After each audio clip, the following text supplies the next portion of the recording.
দাও, কি আছে উত্তরের ফল দাও।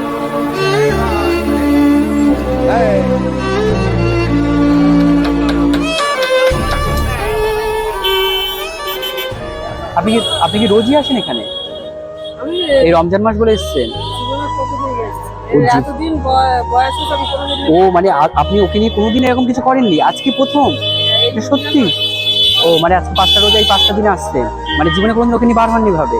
মানে এত বছর কষ্ট করে চালিয়েছেন। নিজে ইনকাম করছি। ও বিড়ি পেলে খান, তাই না? তো ওর বয়স এখন কত?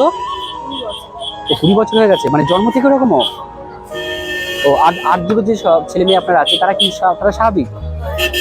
সব মাথা করছিল, একটা বিয়ে হয়ে গেছে, একটা মাথা।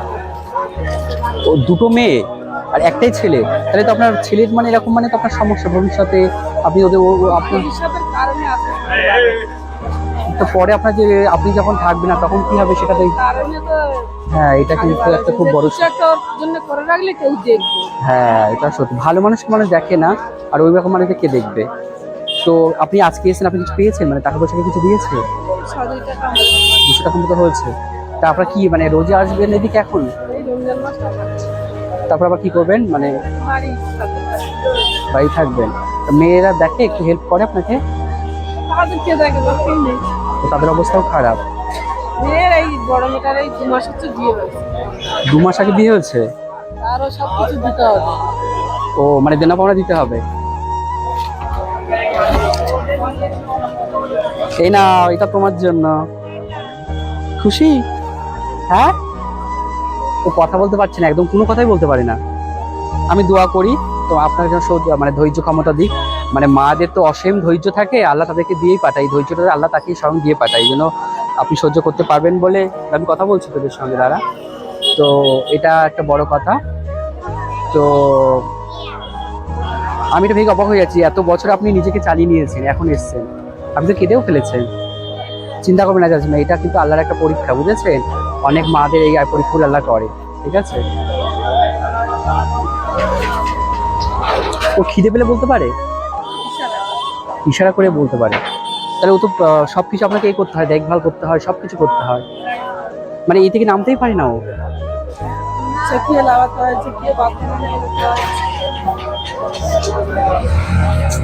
আমি একবার দেখেছিলাম, তখন আমি নামাজ পড়ছিলাম, আর আমিও নাখোদা মসজিদ আজকে ফার্স্ট এসেছি, ঠিক আছে? এবার আমার দেখে মনে হলো আপনার জন্য কিছু একটা করা দরকার, তাই আমি আপনাকে দেখেই আপনাকে ফলো করে এগিয়ে এসেছি।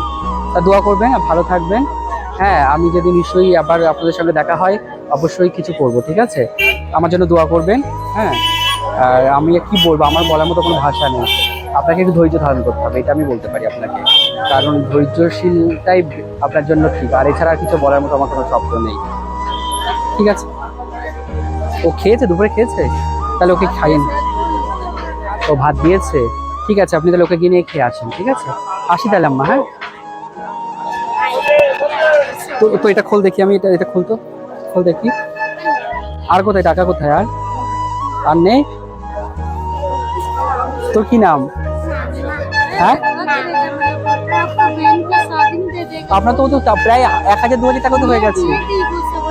আমার বেটা কোনো কষ্ট আছে, আমার মুন্না গরিবের ইজ্জতের দিব, আল্লাহ হেফাজত করবে। আমার বেটা মেয়ের দিনের বিয়ে দিয়ে আমার বেটা দাদা নদীর মতো কিনা যদি টাকাই খুঁজে নিয়ে গেছে। আসসালামু আলাইকুম। পবিত্র মাহে রমজানের সবাইকে শুভেচ্ছা, অভিনন্দন। আর সবাই নিশ্চয়ই ভালো আছে, আমিও ভালো আছি। আমি আজকে এসেছি, আপনারা দেখতে পেয়েছেন ভিডিওয়, সেটা হচ্ছে আমি নাগপুরা মসজিদের সামনে দাঁড়িয়ে আছি। আসলে আমি কোনোদিন এখানে এসেছি, বাট আমি মসজিদে কোনোদিন ঢুকিনি। আর আমি অনেকবার কেনাকাটা ওখানে করতে এসেছিলাম, কিন্তু একেবারেই যে আমার পাশেই মসজিদ ছিল এটা আমার জানা ছিল না। তো আজকে আমি সাইলের সঙ্গে আসলাম, ওখানে নামাজও পড়লাম, জোহরের নামাজ। তো এখানে ইফতার করি, আমি এখান থেকে যাবো। তো এখানে আমি এসলাম, অনেক অসহায় দুস্থদের দেখতে পেলাম।